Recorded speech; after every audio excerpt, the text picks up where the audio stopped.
Good morning and welcome to Mama's Backyard Chickens. We're on the front porch this morning. Our subject this morning, I hope everybody had a good evening, and I got a lot of followers overnight and comments and things, and I just want to say thank you so much for your support, and I hope that you will stick around and you like hearing my stories and we tell you about chickens. But that said, let's go ahead and get right into it. Today I want to tell you about a breed that when you see them, everybody wants one.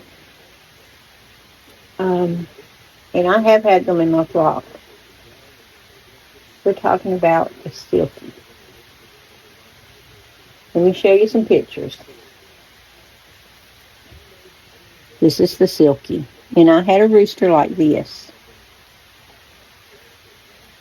I also had one that way. And that. I've had just about every color of Silkie you can have.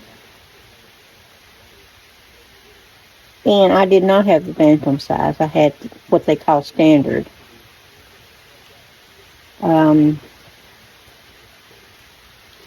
That's just showing you that they have 5 toes instead of, the regular chicken foot. They have an extra toe there, and it is feathered. And they have the little puff on their head. And an interesting fact, their skin and bones are black. Not that you'd want to eat one. Because these little boogers, they only weigh 3 or 4 pounds for the standard breed.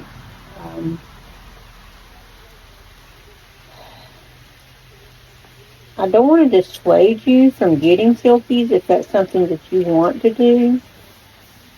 They are a good breed. They love people. They're friendly. If you want to incubate chicks on your farm and you don't want to use an incubator, a Silkie stays broody a lot. And she will raise her chicks, their chicks, everybody's chicks. The only thing that I would say, and the egg production is very low, 100 to 120 eggs a year. The only thing that I'm going to say that may dissuade you from getting Silkies is they don't like to be wet. As you can imagine with those furry feathers, they're not really like feathers, they're more like hair, okay? If they get wet, they get like soaked to the bone. Whereas a chicken's feathers, they can usually, get dry fairly quickly. It takes the Silkie a little while to get dry. They're susceptible. I can't talk this morning for some reason. You know what I'm saying.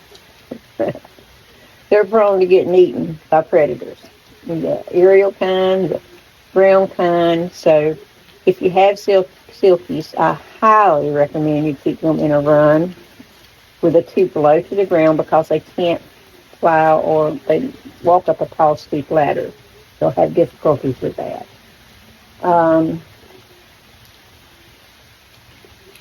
Otherwise, they're beautiful chickens, and they're cuddly and soft, and you just want to scoop them up and hold them and hug them, and children especially love them. However, we've talked about it before, if you're going to let your children hold any animals, you should teach them about the animals.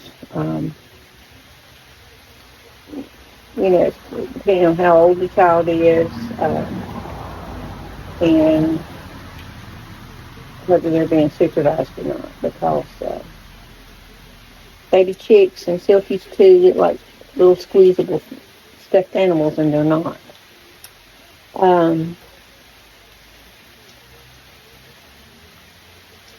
I had a whole flock of Silkies, and I did like them. They were cute to look at. And I had some Cochins, and that's a different breed, and they were mixed with the Silkies. But they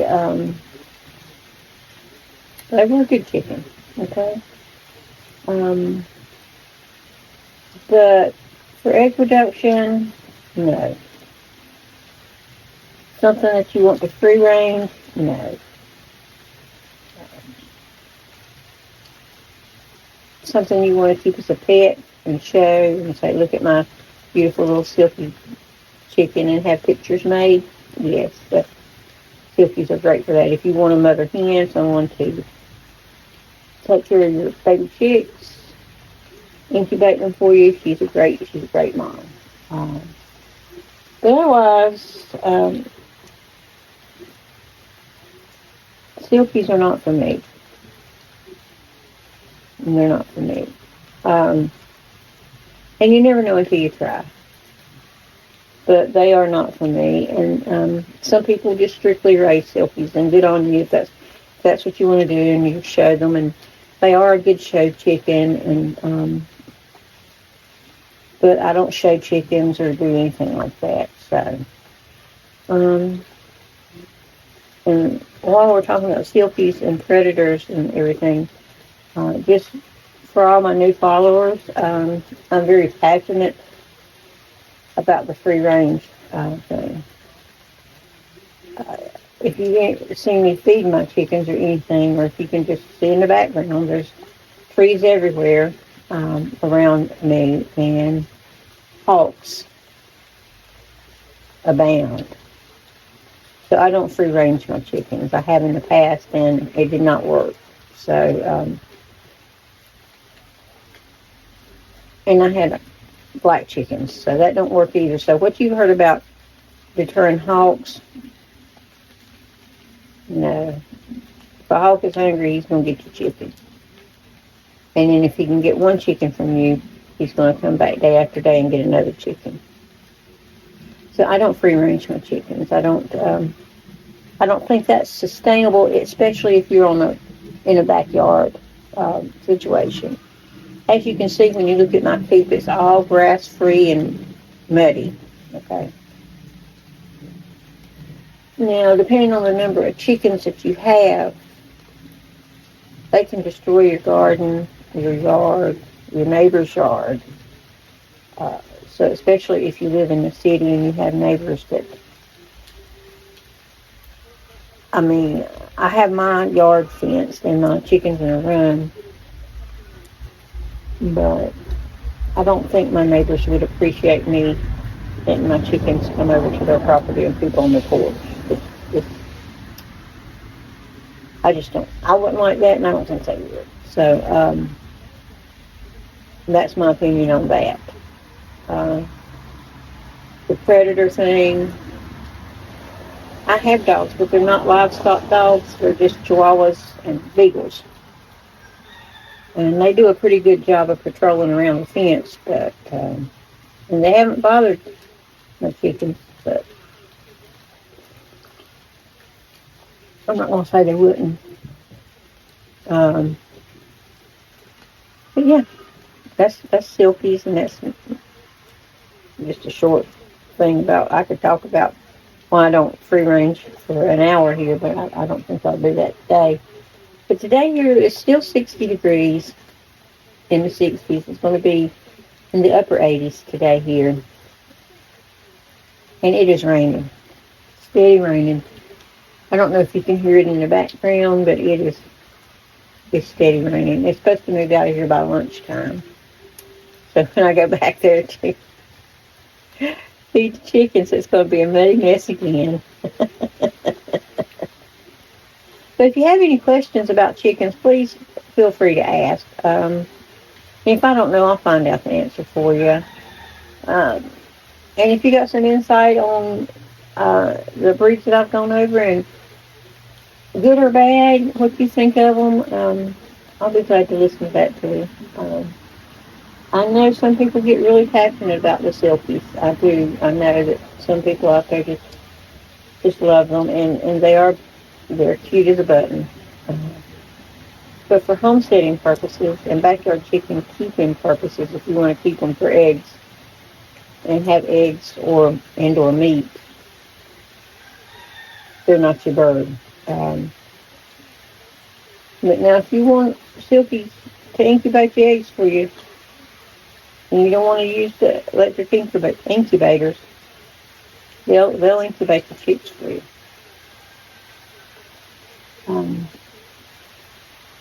Some people say they're dumb and they share a brain cell, but I don't think they're dumb. I just think they're trusting, and they really can't see real good with that fluff in their face. And I don't think that they can, were meant for survival. That's all I'm going to say. They weren't built to survive on the homestead. I was trying to see here if I could see where they came from, because here it is. They're Asian. The Silkie was one of the world's most recognizable breeds. Originally developed in Asia, Silkies are prized for their soft, fluffy plumage and gentle temperament and exceptional mothering ability. They are popular as a pet or exhibition bird, and for backyard chicken keepers. Yes, they are. Cute as a button. But for backyard chicken keepers, depends on what you're keeping them for. If you're keeping them for pets, fantastic. If you're keeping them for eggs or meat, wrong breed. Wrong breed for you. Most of the chickens I keep are dual-purpose birds, except for my crispy green leg broils, which I love for their blue eggs. But anyway, if you want to hear a story about Mama today, I was sitting in there this morning and thinking, what could I tell you guys? Because I'm old. I'm 63. For those of you who didn't know. And I don't think that's as old as I used to think it was. You know what I'm saying? I used to think that was really old, but now I don't think that's too old. 3 kids, 7 grandkids. I had my first child when I was 17. And she turned 43 this year. No, 46. I can't even imagine. She turned 46 this year. My youngest one will be 39 this year. Yeah. 2 girls and a boy. And the girls will tell you my boy's favorite. But he's just the one that's more responsible and level-headed. He's a mama's boy. But anyway, I grew up in the country, like I said, between 2 farms. And when my parents divorced, we moved to Stokes County, which is also a rural area and country, and we lived for some time with my grandparents. So I've always been a country girl. I mean, I learned how to drive in the mountains. So, this is the most city I've ever been in, except for for the year that I lived in Virginia Beach. With, my ex-husband was in the Navy, and he was stationed there. And so we got married the year before he retired, and so we were stationed in Virginia Beach. He'd been there his whole career, but I had lived there for a year, and I loved it. Walking to the beach every day, but I'm a country girl at heart, and even more country than I am now. We live in a rural community here, but it's a housing development thing. But the lots are big. We got about an acre of land here, so that's pretty big for a housing development. But my neighbors put up with my chickens. And I give them free eggs from time to time. That is. But y'all, I have a dream, and that dream is to move back to the country where I can look out my window and see the mountains. I don't know if that dream will ever come true, but that's the dream I have. other than that, I'm a tomboy because the neighborhood I grew up in was just my brother and me, and the rest of the neighborhood was full of boys. So we just rode horses and mini bikes and climbed trees and did boy stuff. I didn't have very many girls in my neighborhood as growing up. And I was just, a tomboy. So, still am, I guess. I don't like to wear dresses or dress up. This is about as dressy as I like to get. I can look a little better. Yeah, I can. If I go out somewhere, I can look a little better. But I never have wore makeup. I don't color my hair. This is the hair that you get. It's wet this morning because I just got out of the shower. I remember my oldest daughter, she's beautiful, blonde, naturally blonde, eyelashes, eyebrows, everything's blonde, and we call her Blondie. And she has big green eyes. And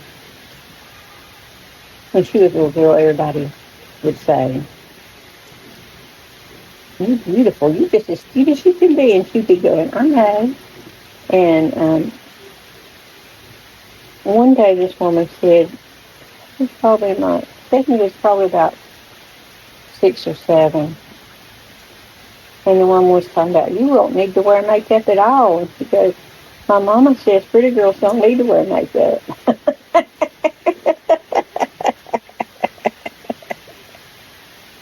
And I'm like, "Stephanie, no." But they just laughed. They thought that was funny. And it's because I've never wore makeup, and my kids know that I don't wear makeup. And even though my daughters have worn makeup, they don't wear a lot of makeup. Because you can wear makeup, and there's nothing wrong with it. Good on you if you want to, and if you want to take that time. But I just...